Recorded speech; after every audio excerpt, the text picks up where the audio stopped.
Gentlemen, we're going to call our city council meeting to order. I'll ask that you please rise for the invocation, followed by the pledge.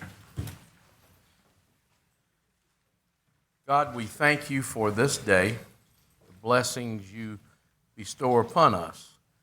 We ask that you be with us as a city, a state, and a nation as we work through things that come into our presence that we really don't know a lot about.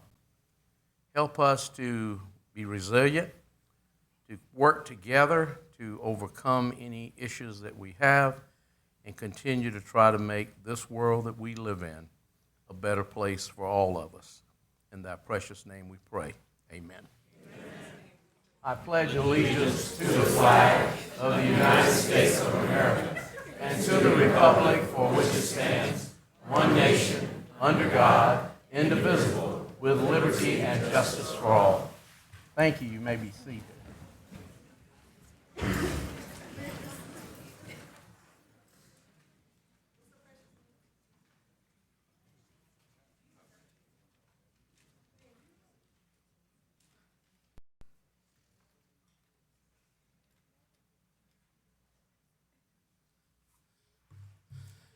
Madam Clerk, would you?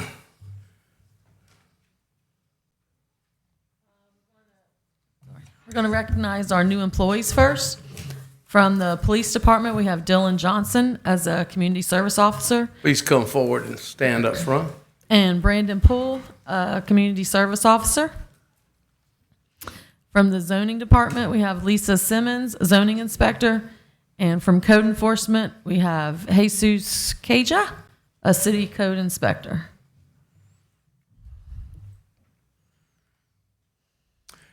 We want to welcome you as employees of the city. Thank you for wanting to serve the people of our city. We hope that your stay with us is one that will be extremely pleasurable for you and for us. But most of all, that you're here with a heart of service, because that's what we do. We're here to serve the people of the city of North Charleston.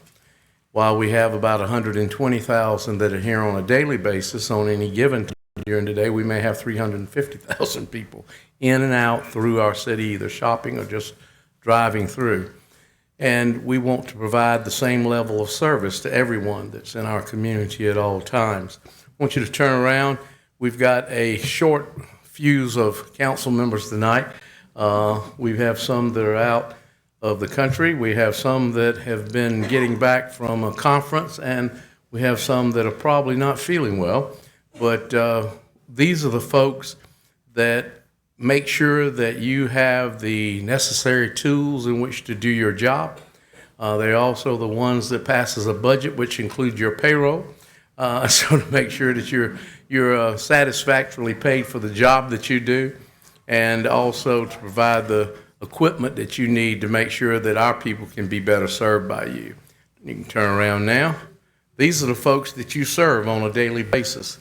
And these are the folks at the end of the day that determine what kind of city that we have. And so we ask that you give them the respect they deserve and work with them and still enforce the things that we have to enforce.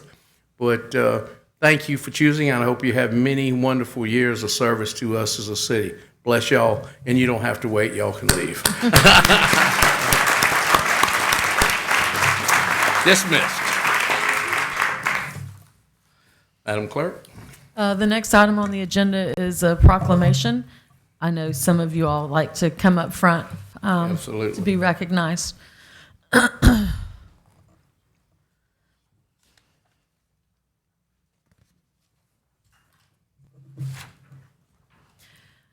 Whereas the Holocaust was a state-sponsored systematic persecution and annihilation of European Jewry by Nazi Germany and its collaborators between 1933 and 1995, we remember with sadness the 11 million people, including 6 million Jews, who were victims of Hitler's final solution, along with those who were persecuted for their religious beliefs, sexual orientation, and physical disabilities. And whereas we remember with admiration the resistors and rescuers, known and unknown, who risked and lost their lives to save others. And whereas we remember with respect the survivors who escaped, were sheltered, or who were freed, and who lived to contribute so much to our community and to our world. And whereas the history of the Holocaust offers an opportunity to reflect on the moral responsibilities of individuals, societies, and governments, and whereas we have an obligation to ensure that the memory and legacy of lives lost or forever changed in this horrific event are never forgotten, and whereas we remember and honor the liberators which liberated the World War II concentration camps 75 years ago.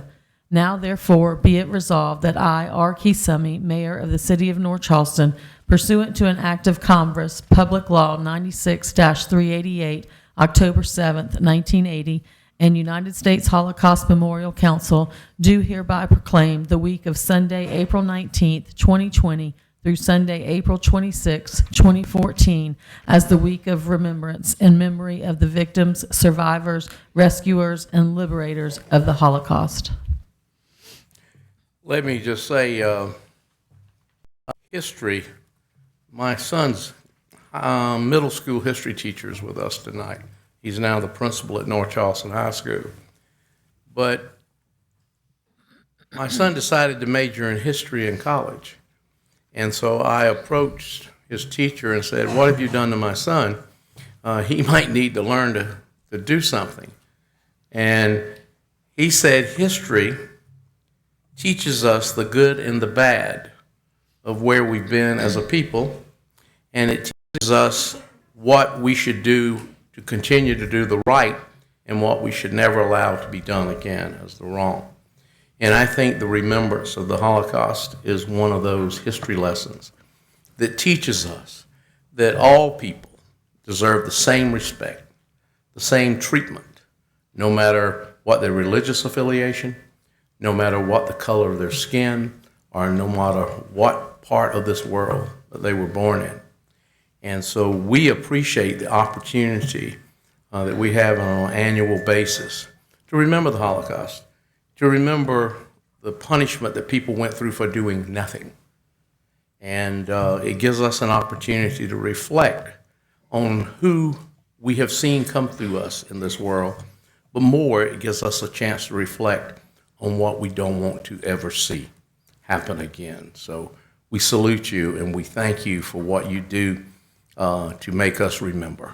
And God bless you. We want to present you with this, and y'all say a few words.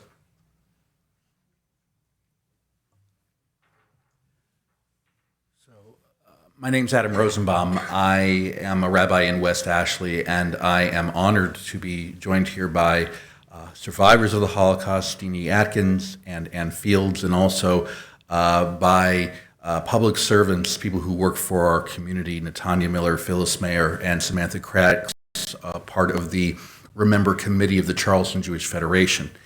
And what I think is especially poignant at this moment is to note that when a society deals with uncertainty and with scary moments, we have a choice to make. Do we choose care and love, or do we choose scapegoating and fear?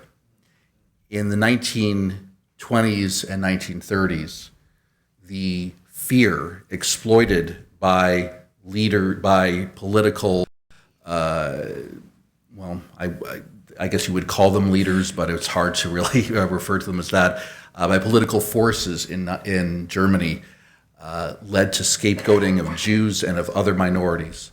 And the destruction that it wrought in Germany and throughout Europe represents the worst chapter in world history.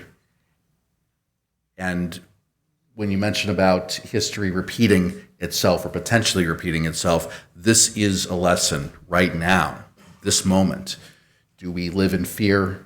Do we scapegoat others? Or do we care and do we love? That is the challenge put forth before all of us, and I'm confident, and God willing, that this council, along with so many other decision makers, will always choose love and care.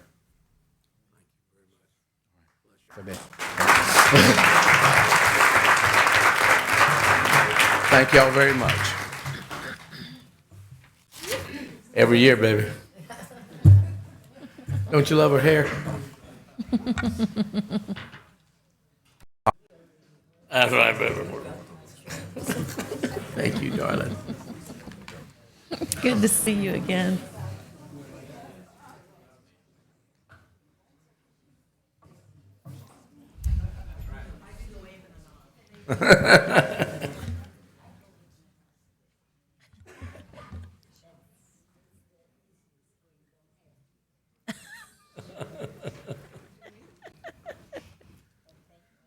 You're very welcome.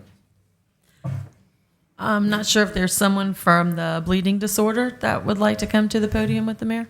Anyone from the Bleeding Disorders and Awareness Month?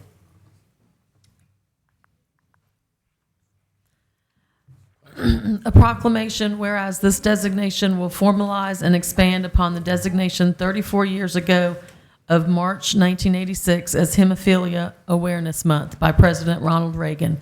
And whereas, beginning in 2016, the Federal Department of Health and Human Services has designated March as National Bleeding Disorders Month. And whereas these bleeding disorders, which share the inability to form a proper blood clot, are characterized by extended bleeding after injury, surgery, trauma, or menstruation, and can lead to significant morbidity and can be fatal if not treated effectively. And whereas many individuals with hemophilia became infected with the HIV and hepatitis C in the 1980s due to the contamination of the blood supply and blood products. And whereas this awareness month in South Carolina will generate greater awareness and understanding of not only hemophilia, but all inheritable bleeding disorders, including von Willebrand disease, which alone impacts an estimated 1% of the U.S. population of more than 3.2 million individuals.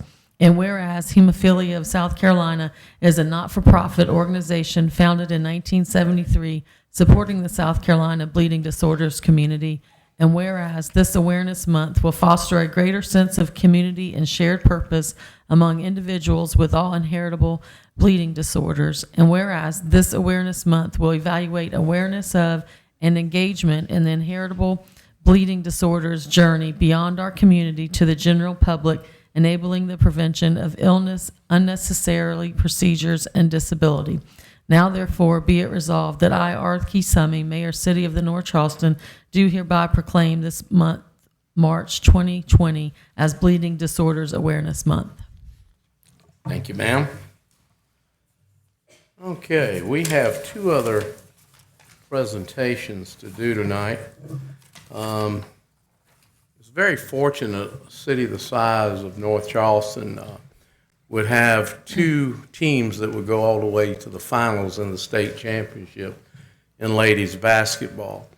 And we thought it was only appropriate that we would bring these ladies before council to be honored for how well they did. The first team came in second in their division in the state of South Carolina in basketball. We're going to ask the Military Magnet ladies basketball team to please come forward and stand up front.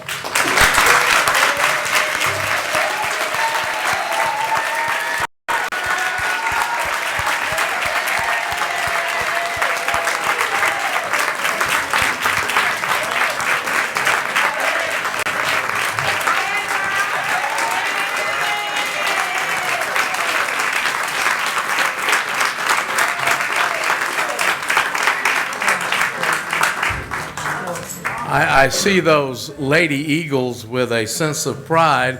I graduated from Chicora High School before it became Military Magnet, and I was an Eagle. And but I actually was flipping around on the TV and saw y'all play, and you did extremely well. I was very proud of you.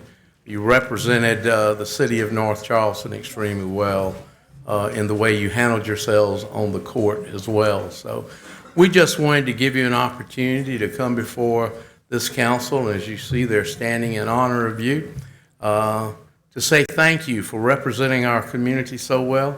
Congratulations. I understand y'all got a lot of young players on this team as well, and we expect we'll probably see y'all back here next year, but maybe even in the #1 slot.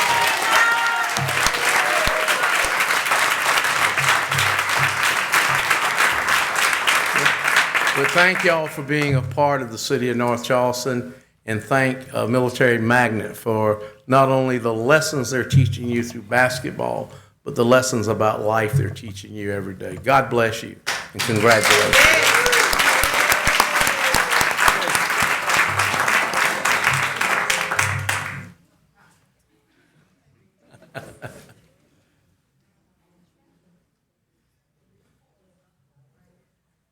And on the same weekend, not only did we see a team that finished second in their division, but we also saw a team from the North Charleston High School win the state title in basketball. We'd like to bring them forward at this time.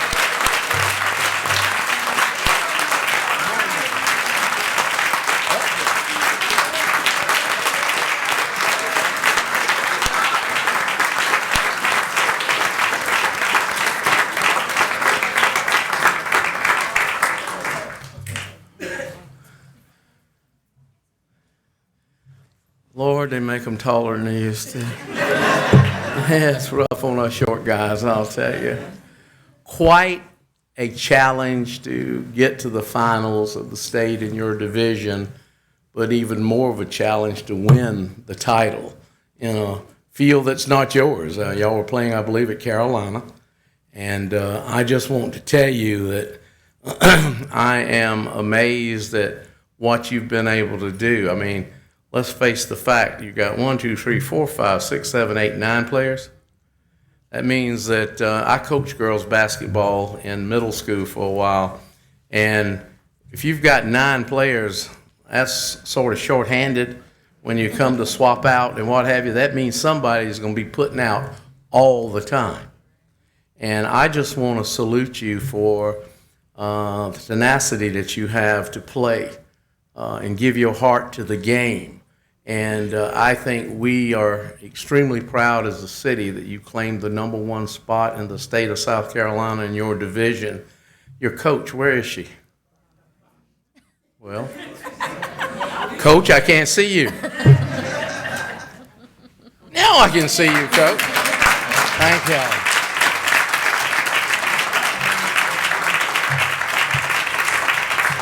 The one thing that amazed me watching the games was the amount of control or discipline that each of you had in your game. And I think that was at the end of the day, was the telltale difference in who won and who lost. And so I salute you, and coaches, thank y'all for working with our young people to give them the opportunity to be successful in this game, but teaching them the skill sets that it takes to be successful in all other games in life. And so God bless you, and thank you for representing the city of North Charleston so extremely well. And we greatly appreciate it.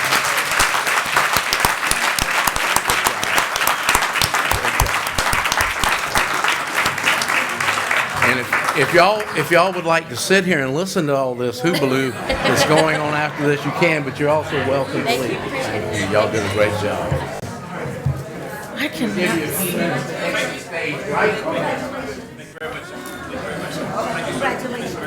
Oh, shoot.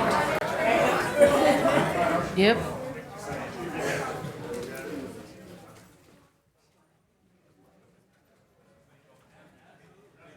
Lost your screen? Kind of lost my screen.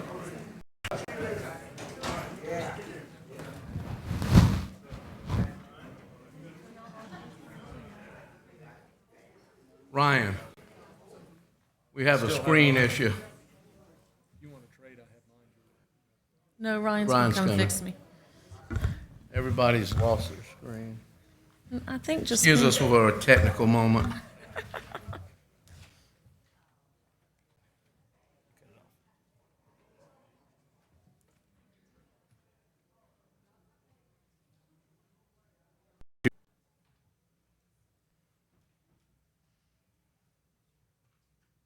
Sure. Okay. Well, we can go forward with the minutes. You have before you the minutes from the North Charleston City Council, February 27th, 2020. Move for approval. Second. Motion and a second. Any discussion? Hearing none, the clerk, please call the roll. Ms. Jerome? Aye. Ms. Jamison? Mr. Brinson? Mr. Hayward? Aye. Mr. Skipper? Aye. Mr. Brown? Aye. And Mayor Summy? Aye. Mr. Mayor, Yes, sir. can we take items 3 through 6, their final reading, title only? Items 3 through 6, title only for final reading without disconsent. An ordinance for final reading authorizing the mayor to execute an indentured quitclaim deed and any and all documents necessary and appropriate to transfer a portion of St. John's Avenue to South Carolina Department of Commerce, Division of Public Rails. The next item is an ordinance for final reading authorizing the mayor or his designee to execute a license with CenturyLink Communications to extend fiber optic cable in the old City Hall building. The next item is an ordinance for final reading authorizing the mayor to execute any and all documents necessary and appropriate to convey a pump station at Westcott Plantation to Dorchester County. Move for approval. Have a motion and a second. Any discussion on any of the items 3 through 6? Hearing none, the clerk, please call the roll. Ms. Jerome? Aye. Ms. Jamison? Mr. Brinson? Aye. Mr. Hayward? Aye. Mr. Skipper? Aye. Mr. Brown? Aye. And Mayor Summy. Aye.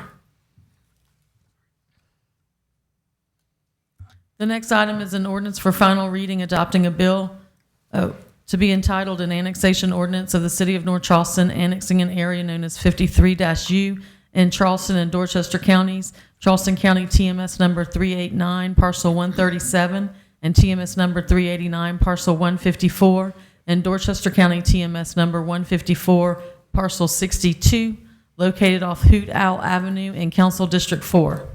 Move approval. Second. Motion and a second. I believe the attorney needs to report. That's, Yes, sir. The petition pending before you this evening bears the signature of 100% of the freehold property owners, representing 100% of the assessed value, and is ready for adoption. Should you approve? You've heard the legal report. We've had a motion and a second. Any discussion? Hearing none, the clerk, please call the roll. Ms. Jerome? Aye. Ms. Jamison? Mr. Brinson? that's Mr. first reading. It's first reading. First read. First read. First reading? Yes. Okay. This says final. It did say final, so I was confused. But it's first reading? Disregard the comment of the attorney. Well, it's still true, we just don't need Yes. it right now. We just reported earlier. That's good. I was enthusiastic. All right, on the first reading, let's continue with the vote. Ms. Jerome? Aye. Ms. Jamison? Mr. Brinson? Aye. Mr. Hayward? Aye. Mr. Skipper? Aye. Mr. Brown? Aye. And Mayor Summy? Aye.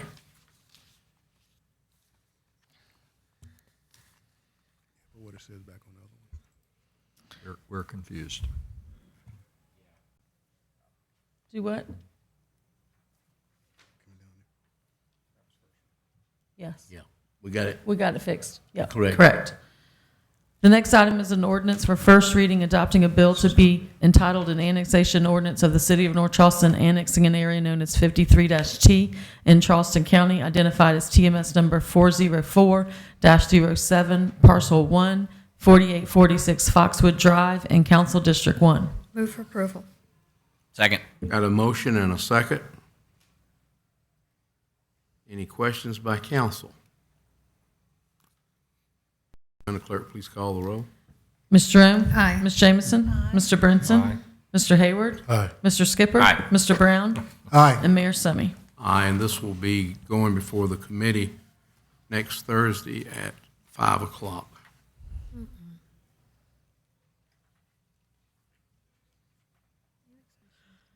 Okay.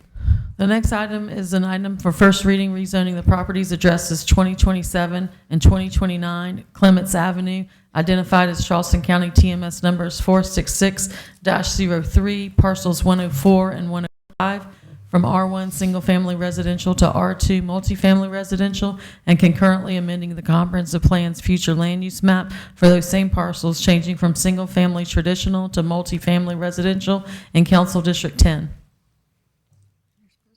Okay, good evening, thank you.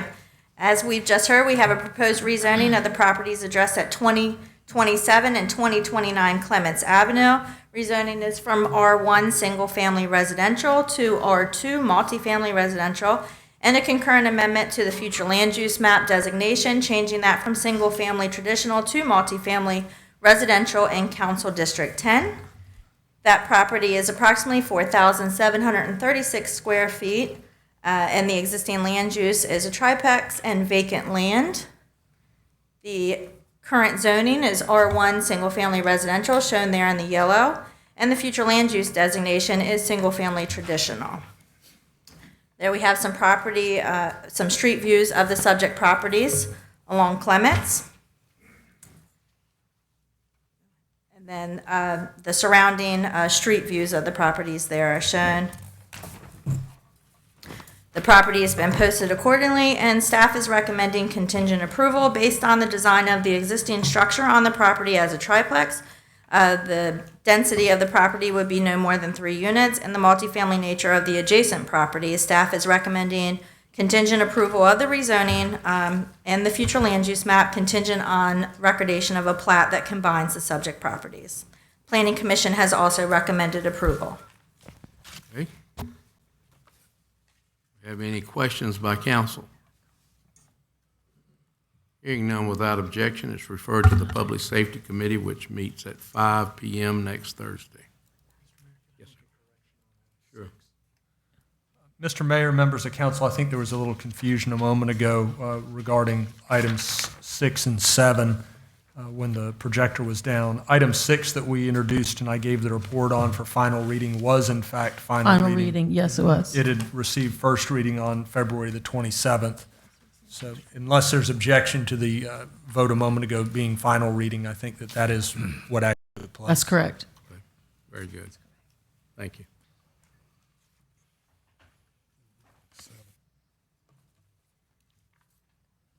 The next item is an ordinance for first reading rezoning the properties addressed as 5510, 5116, and 5132 Piedmont Avenue, identified as Charleston County TMS numbers 472-12, parcel 32 and 33, from R1 single-family residential to R2 multifamily residential, and concurrently amending the comprehensive plan's future land use map for those same parcels, changing from single-family traditional to multifamily residential in Council District 7.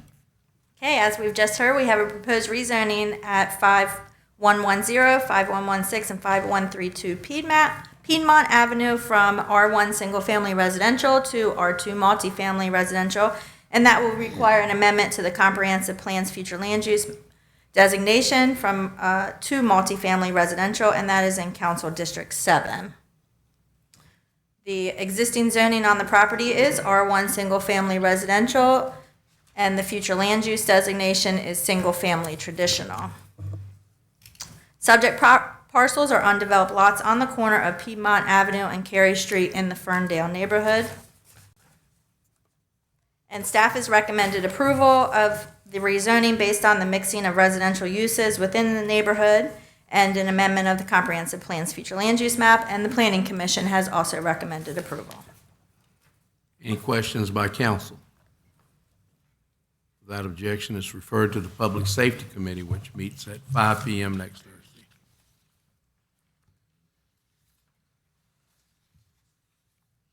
The next item is Speaker Pastor Nancy Fidden. You want to come to the podium? Remind you as you're coming up, please give us your name and address for the record, and you have 3 minutes to make your comments.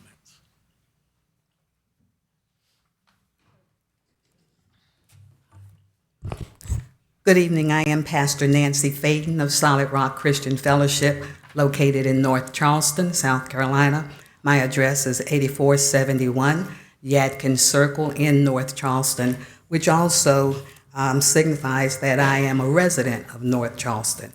I am here today speaking as a resident, and I'm here today speaking for the need for an independent audit of racial bias in the North Charleston area. I have a 39-year-old son who is educated, who is gainfully employed, who is married, and also drives a sports car, late model. Over the last 3 years, he has been stopped 3 times by North Charleston law officials. And every time that he was stopped, it was because they said that he was giving the appearance of driving under the influence. He was rearing and driving across middle lane.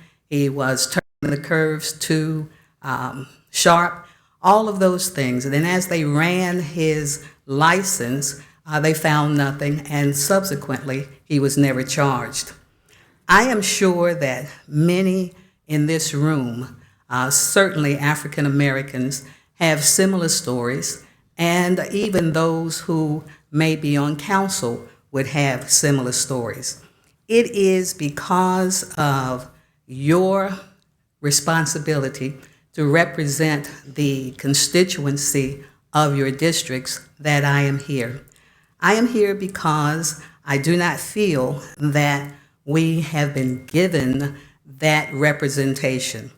It is necessary for the audit because the audit will not point fingers. It is not designed to just say what is wrong, but it is designed to help you help your constituency to realize that you have their best interest at heart.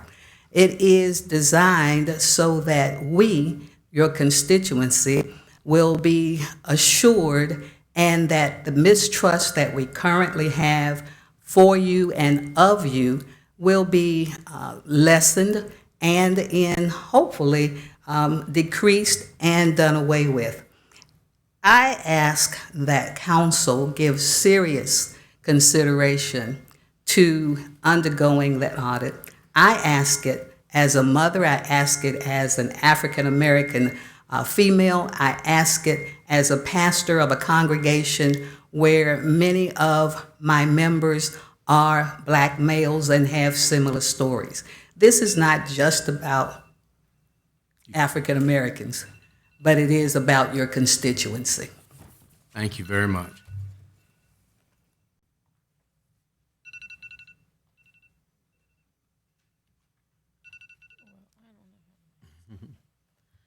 The next person signed up to speak is Anthony Scott.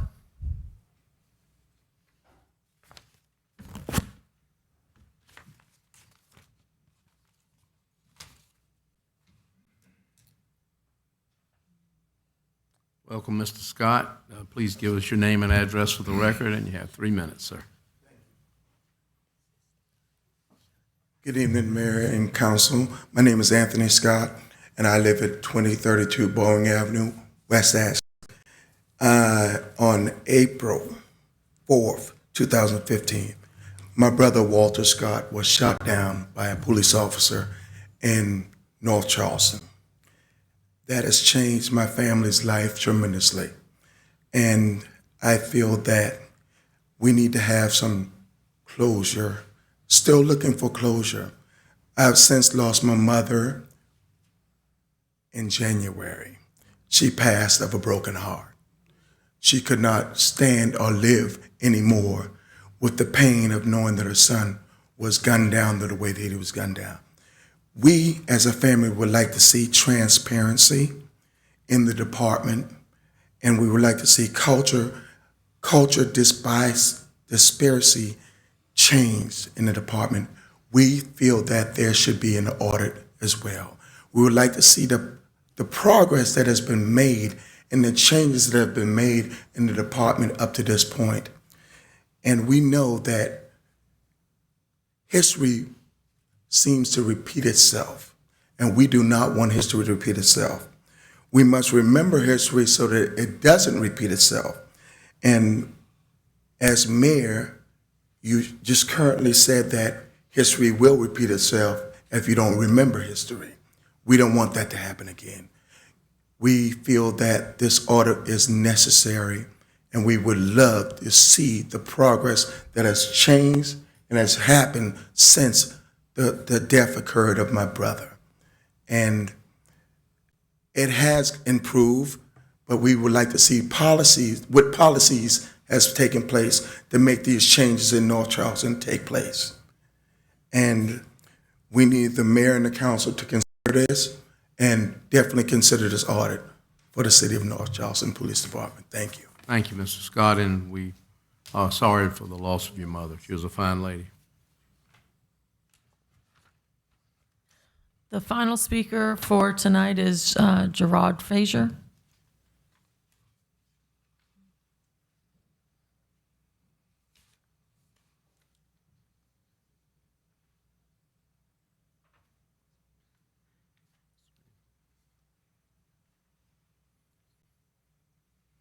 Good evening, Mr. Mayor, council members. My name is Gerard Frazier. I'm a local attorney and I attend Charity Baptist Church, and I live at 5326 Helene Drive in Everson Estates. My lovely wife and I are raising 3 children, and our children deserve to live in a city where the police department has conducted an audit for racial bias. Almost 5 years ago, as we just heard, North Charleston police officer gunned down a man in cold blood. At that time, Mayor, you were applauded for doing the right thing, in charging him and discharging him. Later that same month, 2,100 people gathered at Mount Moriah Baptist Church. And Mr. Mayor, you called for a COPS, Cops Department, to conduct an audit for the police department. That review was conducted but never released. The community never got closure as a result. The way the last attempt to look into practices of this police department was shut down and shrouded in secrecy. We don't need secrecy, we need transparency. We deserve transparency. Not promises that we will do better, or we're trying to fix it, or let us have a chance to fix what we refuse to acknowledge is even broken. Fast forward a few years, we hired Reggie Burgess as our chief of police. He's from the community, he's one of us, he's African American. We appreciate that and all his efforts. But hiring Reggie Burgess does not absolve the North Charleston Police Department from their sins. Confession does. This audit is that confession. Thank you. Thank you, sir. Anything else to come before the body? We need I'll let you tell what we need it for, sir. If we could have an executive session to discuss a potential lawsuit. Right, we have an executive session to discuss a potential lawsuit.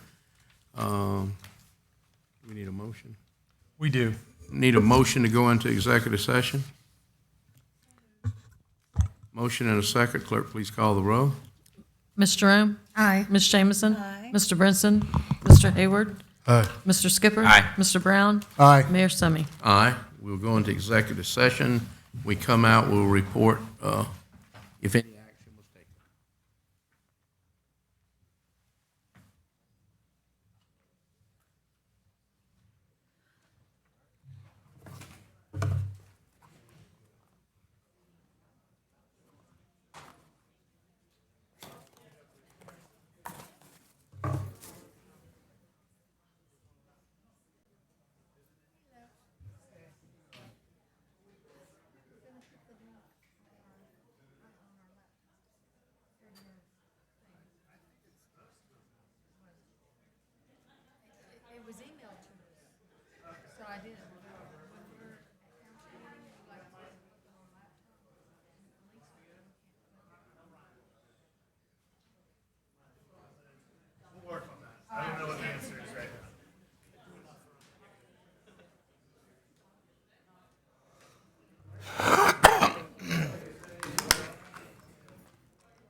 Will the ladies in red please stand up? The Deltas?